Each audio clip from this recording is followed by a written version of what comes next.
Listen up, gearheads. Nothing turns heads like a '69 Camaro SS with a supercharged V8 roaring under the hood. I dragged this beauty out of the weeds, straight into my garage, and tore it down to bare metal. Every bolt, every panel, every drop of sweat went into bringing this beast back to life. The heart, a supercharged V8, hand-built and tuned to spit fire like a dragon unleashed. When you twist that key, it doesn't just start. It announces itself with a thunderous exhaust note that'll rattle your neighbor's dentures and wake the whole block.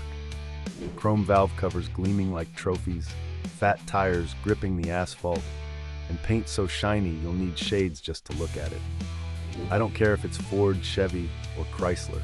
If it's got potential, I'll make it howl louder than a pack of wolves. Around here, the ladies know their way around a torque wrench, and there's always a cold drink waiting to toast the next burnout. We don't build cars for trophies. We build them to tear up the streets, make memories, and leave a trail of smoke behind. This Camaro is loud, wild, and unapologetically fast.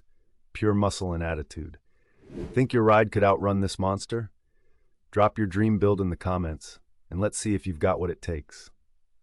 This ain't for the faint of foot. You in?